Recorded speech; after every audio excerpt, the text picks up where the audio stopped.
Sorry. Geek Out! Hey, welcome to another installment Catching Up. I'm Sam. I'm Chris. I'm Jake. And we've got another interview for you guys. It is with Tom Parkinson-Morgan.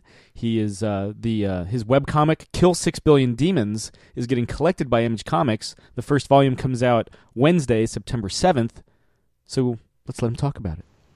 And joining us this week, we've got Tom Parkinson-Morgan. His book, Kill 6 Billion Demons, gets collected in print by Image Comics on Wednesday, September 7th. Comic book shops everywhere and on Comixology. Tom, thanks for joining us. Hello. Hello, sir. So let's get the big question out of the way. What made Image the right publisher to take Kill 6 Billion Demons to? Oh, damn, wow. That's a good question to start with. Image actually reached out to me. I didn't actually reach out to Image, which is, I guess, a bit odd. I have pitched to companies in the past. Like I remember pitching to Dark Horse with a very different project, and like Oni and Archaea and a few others. But I never really got any response from them. Because I think I didn't have any sort of finished projects out there, and I think my whole thing with Images is basically was a result of me having like a body of work out there that was complete, and people just noticed it. Basically, I think it got passed around there and picked up, and that's how they got in contact with me.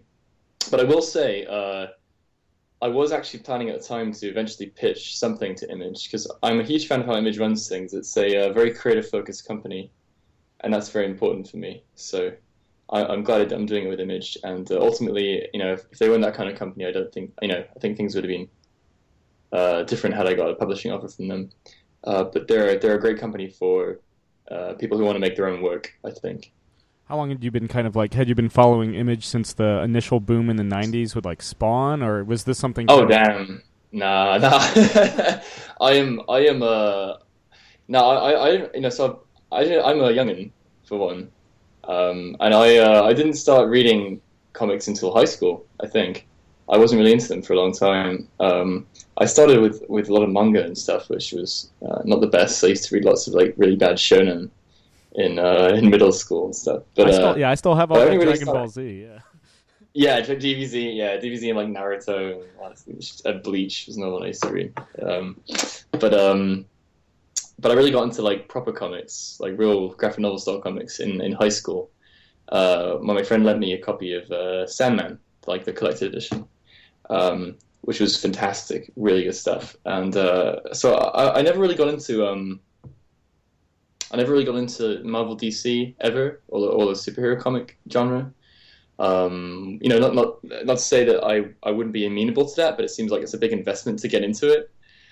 And I never started, so I was naturally drawn towards more like indie comics and stuff. So I did actually end up reading a lot of Image stuff. Damn, or maybe I'm not sure how much Image stuff I've read actually, off the top of my head. I can't remember much. I read a lot of Walking Dead, like Kirkman stuff. Invincible, I read. It was quite good. I recently got into Saga. I read Shu. I read like a few other things. It's slipping my memory, which is really terrible. I used to read a lot of like Vertigo comics as well. But I've always been into the sort of like more indie comic scene, so I've naturally sort of just gone into a bunch of image-like titles.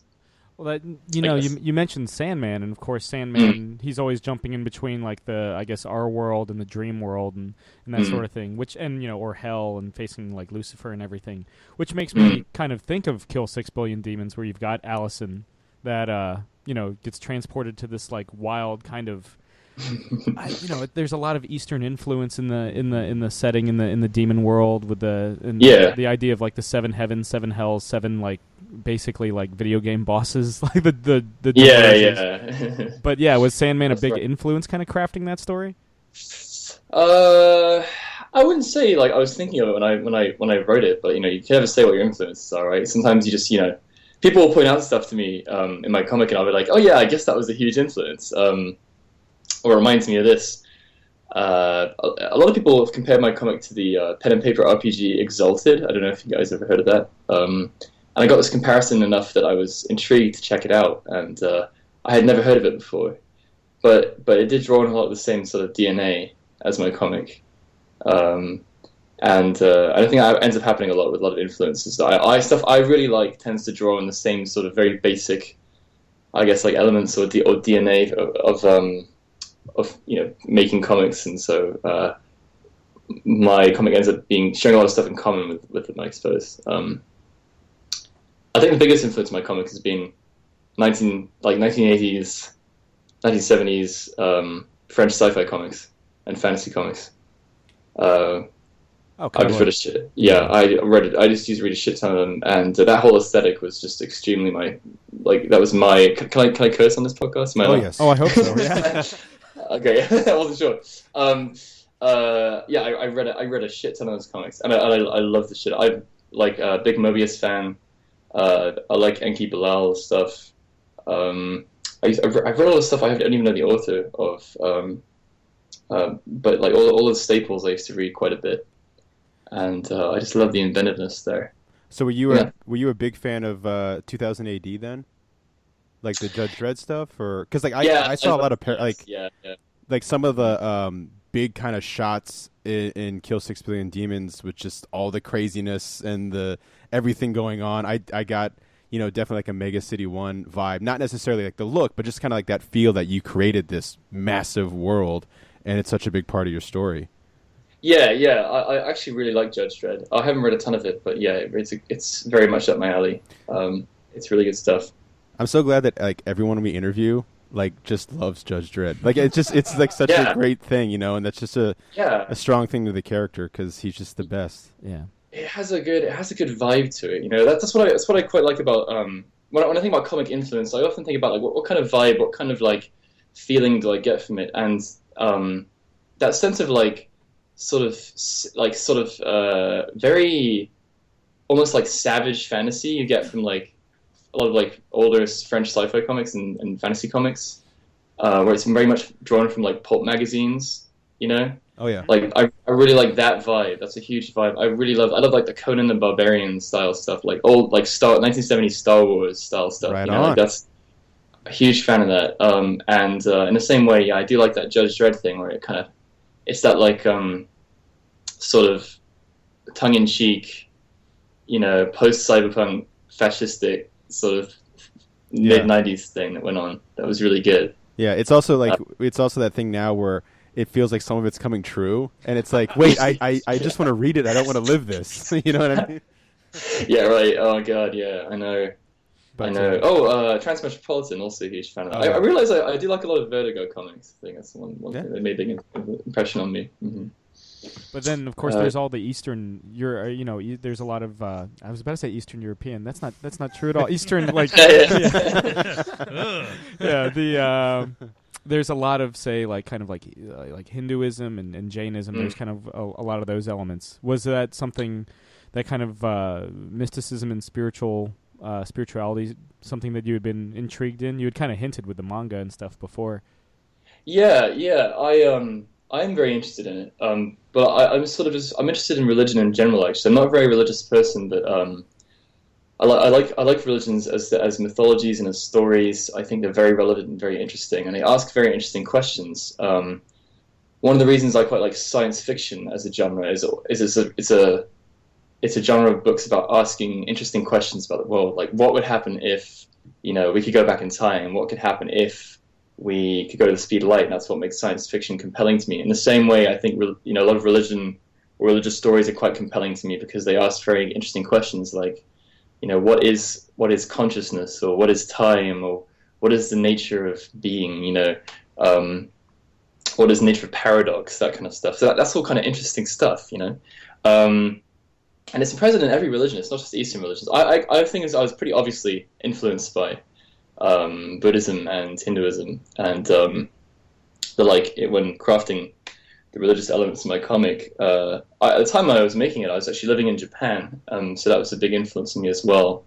But there's also lots of great stuff, man, in all religions, especially in if you go look at like Old Testament Christianity, a lot of the stuff in my comic is lifted directly from like Christian mythology, especially the angels.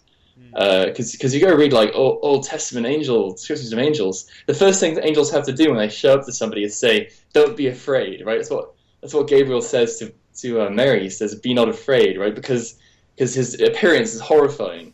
Because they're described as like, as a wheel within a wheel, and these wheels have eyes in their rims; they can see in all directions, and they're flaming, and they've got 16 wings and 7 heads, and you're like, oh my god, this is amazing. So there's lots of good stuff out there. It's a good source to draw on, and I think I said I just did had a series of questions for another publication. I think Big Comics page, which asked me a similar question, and I think my answer was like I knew religion had to be a component of the comic because the core idea of the comic was a world in which God was real but no longer exists in a sense, or is dead. And so I wanted that to be part of the comic, so I started to sort of look into it from that moment on, I guess. Right, and so you've kind of got the second conquest, where it's basically the war for heaven post-God. Yeah, essentially, yeah. I like stories about perfection, and what is like striving for perfection mean, really, and what is the nature of the hero's quest, the hero's journey, in a sense, because like a lot of stories are very linear, right? And they're very like, hero goes here, does this, and accomplishes things, and he becomes king, and he gets a nice wife, and he lives happily ever after. And we have lots of those stories. We don't have lots of stories because time in reality doesn't really work that way, right? It just keeps going. It's endless, and so a lot of Eastern religions have conceptions of time as being circular or wheel-like, right? And I want to ask a question, what happens when someone does this huge heroic thing and then actually has to rule after? And, what happens when people, when God creates the universe, but it doesn't just stop there. He creates it, then he dies, and then he leaves an area. What happens to that area? Well, humans find it, and then they mess things up, of course. And what happens after that, right? It just keeps going. So I want to tell a story that follows that sort of cycle, that idea of things degrading over time, but things probably never being great in the first place. And time being sort of circular in a sense. That's interesting because you had touched on like the Conan the Barbarian stuff earlier, and I'm doing an audiobook of like all the original Robert E. Howard stuff, and that's very much it's like 18 hours, and it's just the coolest stuff. But I mean, it's cool because as growing up as a comic book fan, I was always so worried about like starting at the beginning, and with Robert E. Howard's thing, like you were saying with like non-linear storytelling. His idea was you're just sitting at a fire and Conan's telling you points of his life, but it doesn't have to be the beginning. It could be he's king in one story, he's a slave in another story, and like you were saying, it's just all different kinds of time frames dealing with Conan. Yeah, I'm a huge fan of that. I do like to tell stories with. I want to tell a story with at least a bit of an interesting frame. I think my story is framed in a very standard way. It's very much a hero's journey kind of thing. Mm-hmm. But I do like to read things in which are framed in interesting ways, like which don't follow one character, or they follow like a family, or they follow they're like vignettes, of a certain world or a place or something, and not particularly following one character, or even following a plot. A lot of the French fantasy stuff I was really into follows that quite heavily. Like Meta Barons, for example. I'm a huge fan of Meta Barons, and that is a story that spans several generations of characters through this world. It's very much not a standard, fantasy hero's journey kind of story. Yeah, I mean, and not to touch on Judge Dredd all the time, but I think that's another character that whenever I talk to people about great comic book characters, I love that he's a character that doesn't even really have to be in the story to make it a Judge Dredd story. Like he can be just the looming presence in the background, or he could be the villain of the story. Right. And so I'm with you on that. I love stories that kind of use those different kind of styles and doesn't always necessarily have to have the main character, really at all. Yeah, and it's kind of in some ways that sort of transports or transforms the character or the world or the setting into sort of almost like a archetypical character, or like a paragon of something, and that's very interesting. I like that quite a bit. I think comics is a good medium for that. I don't think I'm doing that with my own story, but certainly I like stories that do that, and so I'm trying to sort of examine that, I suppose. Sure. Yeah. Well, Frank Miller was doing something similar with Sin City, right? Yeah. Yeah. Like Marv definitely. dies. Spoilers for like a 20-year-old Yeah, comic. right. Marv dies in the first story arc. Sure. Yeah. But in the second volume, there is Marv. Like it's just another day in the life in Sin City. Yeah. Also to spoil the movie. Yeah, that's right. Slightly less Yeah. old. Yeah, never watch that movie in order. It's a terrible idea. Yeah, I think we did that on accident once, and it was just the worst thing in the world. It was the worst movie view. Like, and I saw the sequel, Yeah. and that's somehow better.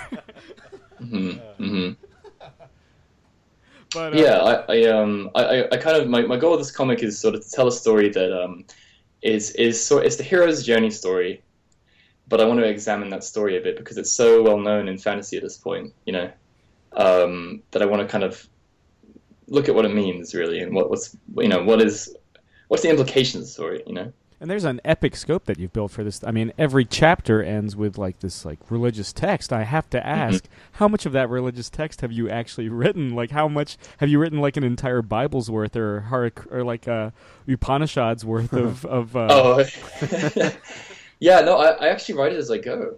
I don't, which sometimes means I have to spend a lot of extra time before pages, like putting text together. Like, I finished my comic page, now I've got to spend 2 hours writing some religious bit after, But sometimes I write it beforehand, but I haven't had the whole thing written out. I've got nothing written in the future right now, for example. I just have if I have an idea or something that strikes me and I want to sort of write something about it, I'll write a short story or like a mythological story or something about that subject, and then incorporate that into the comic somehow, and add it in there. And it's very much peripheral, right? You don't have to read it, but I think it's kind of fun for it to be there for people who want to read the comic, and in some ways really helps people's experience of it. I'm a big believer in the J.R.R. Tolkien mountains theory, which is I heard from somebody. I think it was a fan of the comic who brought this up to me. But it was cool. It's a really good theory. And apparently J.R.R. Tolkien, I don't know, I can't confirm this, J.R.R. Tolkien said people always asked him about the mountains in The Hobbit, and said, hey J.R.R. Tolkien, when are we going to go to when are we going to go to these mountains? What's going on in the mountains? Who lives there? Is there any goblins there, and is a dragon there? And Tolkien always say, it doesn't matter. The mountains are there. We're never going to go there in the story, right? We're never going to touch those mountains, but they're always there in the background, and they must be there for the story to be complete. Because we always need a blank spot on the map. We always need a little bit where we feel like we can still explore and discover things. And in fantasy, I think that's critical. I mean, I would agree. I mean, 100%. It's just the landscape is part, and the setting especially is part of the story. It is, yeah. Mm-hmm. Especially for the fantasy genre, I think that's what people read fantasy for. I mean, in my opinion, that's what I read fantasy for. Is to feel that sense of immersion and wonder and discovery, which is so unique to the genre in particular, I think, and to comics too. Yeah, and when Allison first gets to first warps out of her I suppose dorm room, it really is kind of it's an immersive experience. It's very much kind of like this big rebirth into this whole world. One of my favorite panels from that is like the key in the forehead, and like you get like her face and like her skull and her soul, and that's just like the coolest visual of like unlocking all of this, and I was just like, oh my god. So yeah, I'm a big believer in that sense, and I also I'm a big believer in just dumping people into a world very much from a character's point of view and letting people figure things out, because I think that's how you get people become comfortable with the world, and you become actually familiar with setting stuff. Is not to explain it, not to like have a little box explaining it, but just to throw it at people and be like, deal with it. It's going to keep coming back, and you'll recognize it eventually. It's going to be uncomfortable. You may not know what the hell's going on at first, but eventually you're going to become familiar with it. I'm a huge fan of that style of world building, and that put people off initially when they read my comic. Actually, people often come to me saying like, I have no idea what's going on. I don't know what's happening. Well, why is she here? Why has this person got a hole in their face? Why is that person made out of stone? I don't get it. What's going on? And I'm like, no, hold on, just chill. Just read another 30, 40 pages. If you're still confused at that point, I'm doing something terribly wrong. but they'd always come to me about like page 30 or so, and they'd be very confused about it.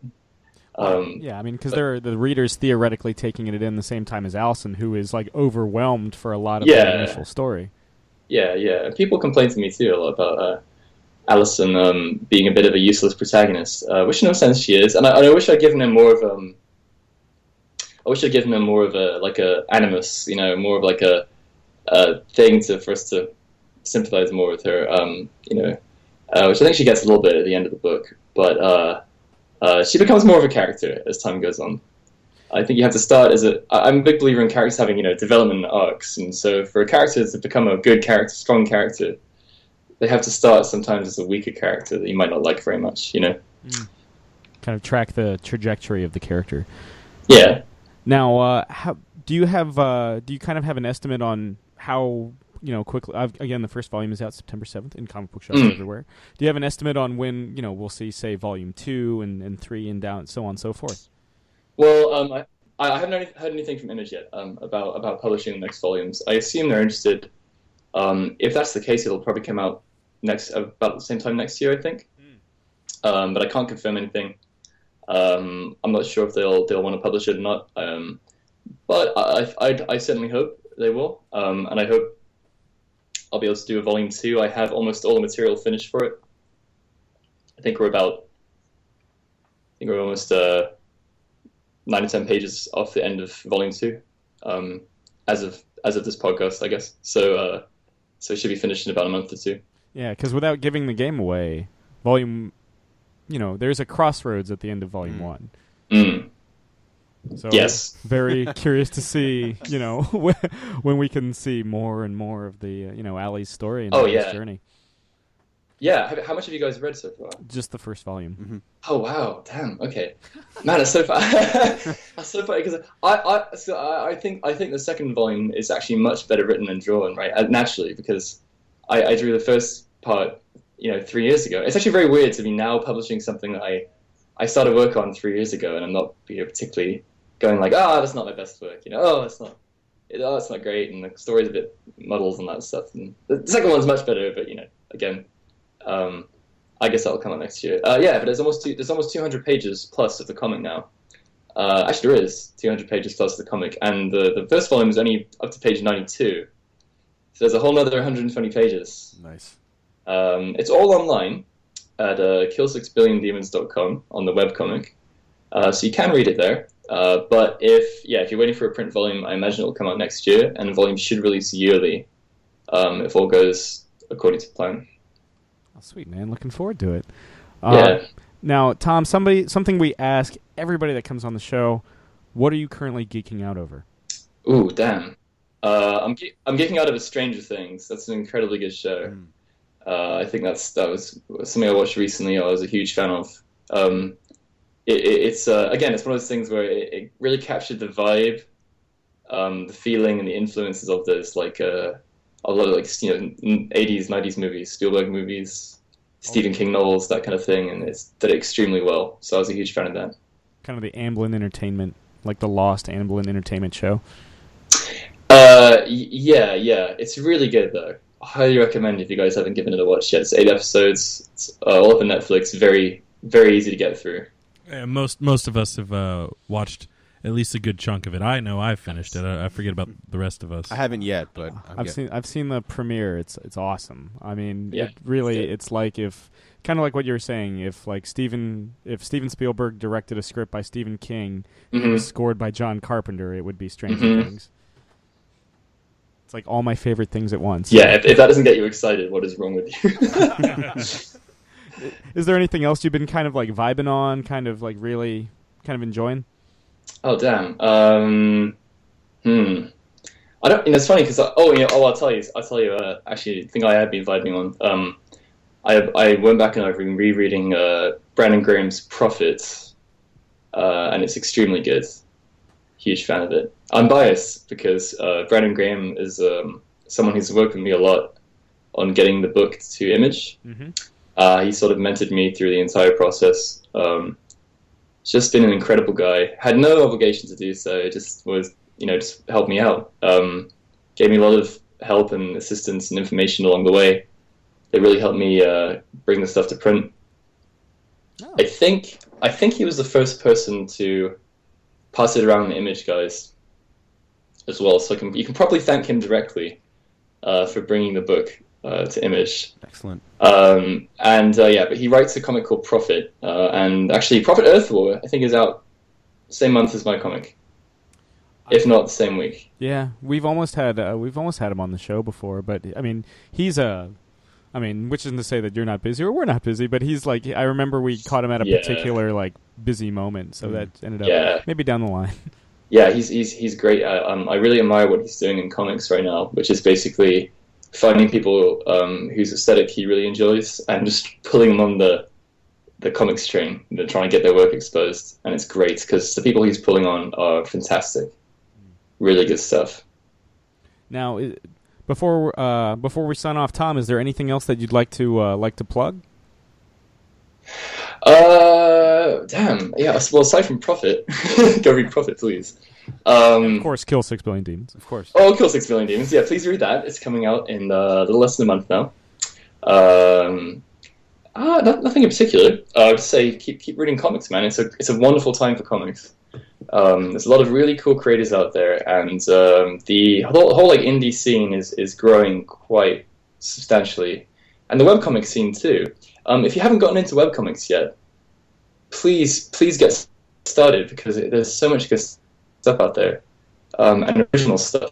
And the quality is a bit hit and miss, but when it hits, it really hits. So highly recommend it. Yeah, and I do like that Image has been reaching more out to webcomics like Kill 6 Billion Demons or Pop Gun War or Octopus Pie. Those all started as webcomics, and yeah, now they're. It's cool seeing stuff like Kill 6 Billion Demons get into print and everything.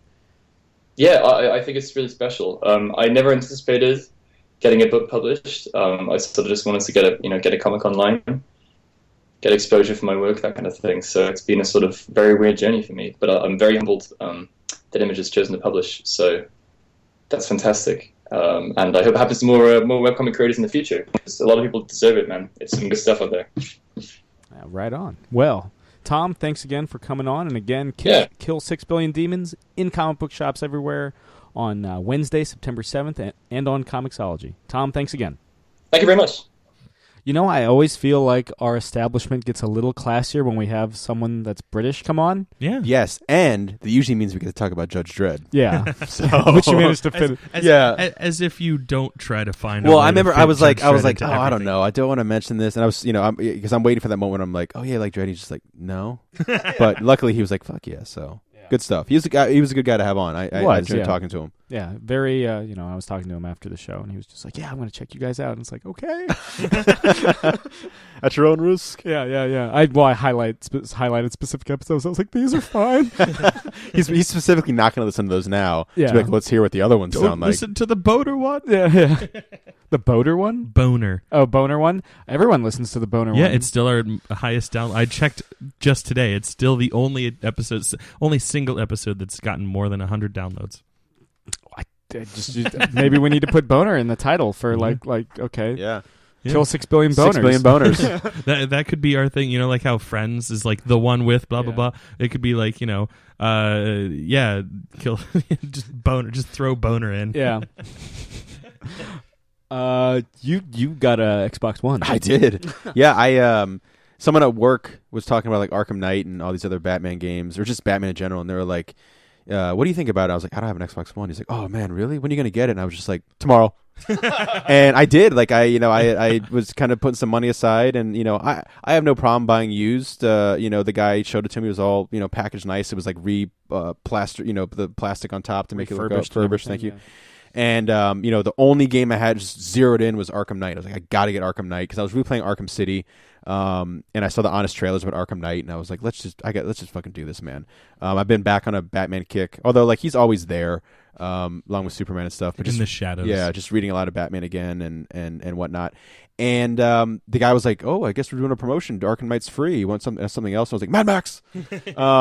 And so I grabbed that. I started playing it. It's fun, but I'm just such in Batman mode, because I also downloaded for $5 the Telltale Batman game, which I've been like. Is episode 1 seriously only $5? Yeah. Damn. Yeah. And unfortunately, it's not on 360 yet. I don't think, or PS3, or anything else except Xbox One, PS4, and PC. Yeah, that's right. Yeah, and so that wasn't like the deciding factor because I could have just waited for it for Xbox 360. But I was like, it's time. I'm already getting Arkham Knight, and then I was like, dude. And so I just downloaded the Telltale, started playing that. It is such a cool like. I think a lot of people are like thinking it was going to be like a straight action game like an Arkham Knight, which is crazy because if anyone knows anything about Telltale, that's not the thing. You're playing, in this case, very much a comic book come to life. There's plenty of action. Like you start off as Batman, kicking ass, all kinds of, you meet Catwoman right off the bat, but you get to, deal as Bruce Wayne. Deal with the business side. It's an original story. It's not an adaptation of a comic book or a film or anything. I love the look. I love the suit. And it's just a lot of fun so far. So very much kind of like a thinking man's Batman, a lot of detective work going on there. And then you get Arkham Knight, which is like, I don't know, you feel like the biggest badass playing Arkham Knight. I love the upgrade of the armor suit. Kevin Conroy's back as Batman. You get the Batmobile, which I like the Batmobile a lot. I just love driving around in it. The first thing I did was download the Batman '89, outfit with the Batmobile as well, the Dark Knight outfit and the Batman v Superman outfit. Because I love all the different skins they have for the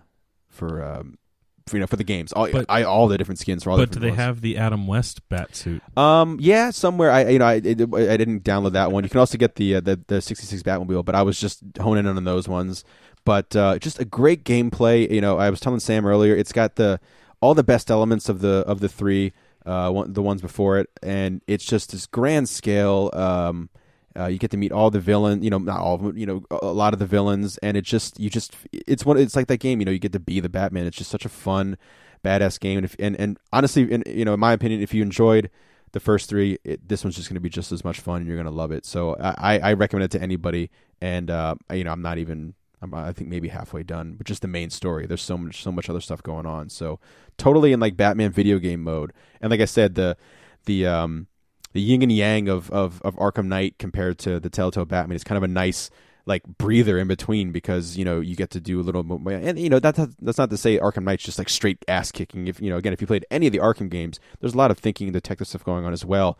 But Telltale is just its own beast, and I think a really unique, really great. I think it's really going to go down as one of my favorite Batman games because I can already tell. Just only episode 1 is out, but I'm definitely going to be replaying it once it's all said and done because it's all about the choices and actions you make. So yeah, Xbox One, it's good stuff.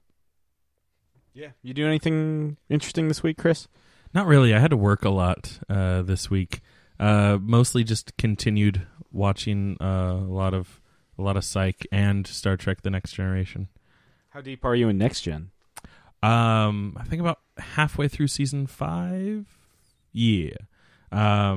Just had an episode where everyone on the Enterprise lost their memory, and an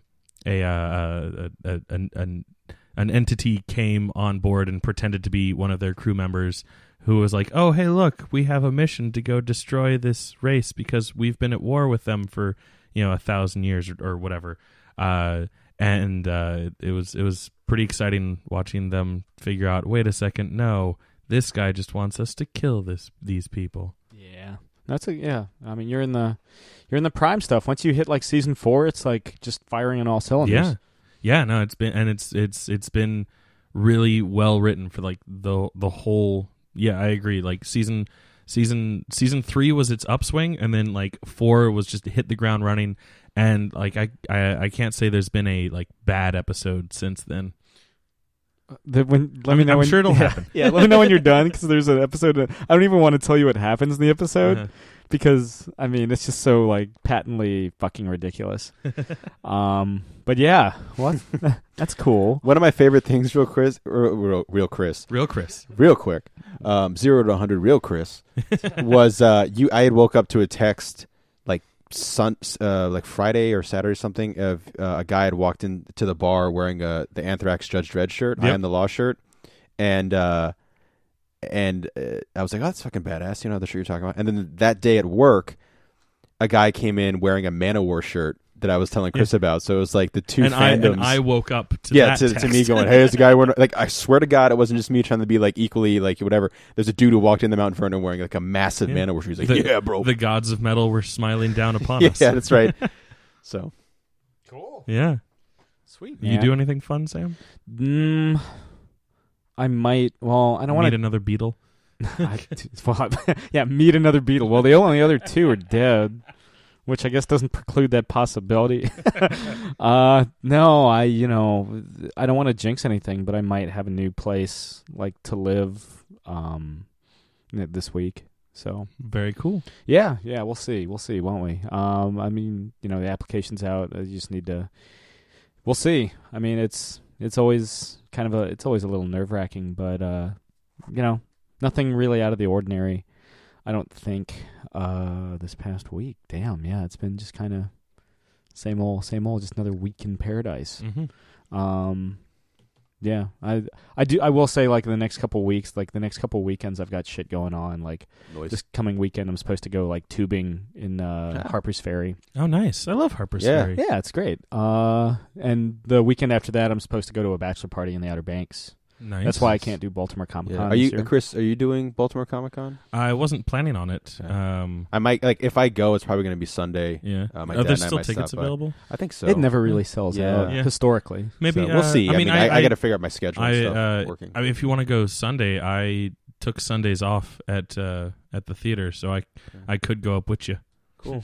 I want to say I just want to put a pin in it, but I will say until Sam's done, I finished Stranger Things. Ooh. So once Sam's done, we can definitely jump in on the Stranger Things stuff because it is everything I wanted that show to be. I'm halfway through now. Yeah, so I'm getting there. It's fucking great. I was telling Jake earlier, Stranger Things is like rediscovering a friend, like a long lost friend that you forgot existed. Yeah. That kind of like feel to it. Riding around on the bikes and the late summer nights, wood paneling, like in basements. And stuff. Oh yeah, definitely. My God, I remember the comfortable the house I grew up in basement. Springfield just was full of wood paneling. Yeah, fantastic, and the soundtrack and the performances. Great. It's so good. Yeah, I wish it was like 10 episodes. 8. It goes so just quick. That extra 2. Yeah, it just goes so quick. But that being said, it is perfect. I mean, that's probably half the reason why it's so perfect. Is probably because they limited themselves. Yeah, they probably easily could have stretched it to like 10 or 13, and it would have been filler. But there's no filler. There's no chuffa, if I may. For example, I love Jessica Jones, right? Yeah.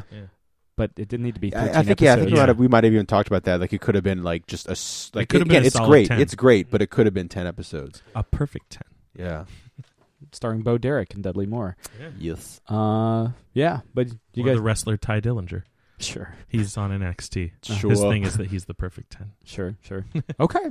Okay. Listen to Talkin' Wrestling with Chris. Yeah. One day I'm going to do that. Yeah. I'm going to get around to doing it. But yeah, man. So this has been another installment of Catching Up. I'm Sam. I'm Chris. I'm Jake. See you guys next week. Thank you very much. Good night, Eric Bana. This has been another Geek Out production. If you enjoyed what you heard, hey, we've got a new commentary every Monday. We've got a special episode every Friday. Of course, there's the usual catching up show every Wednesday. And you get book club episodes just about every Tuesday these days. Thanks for listening.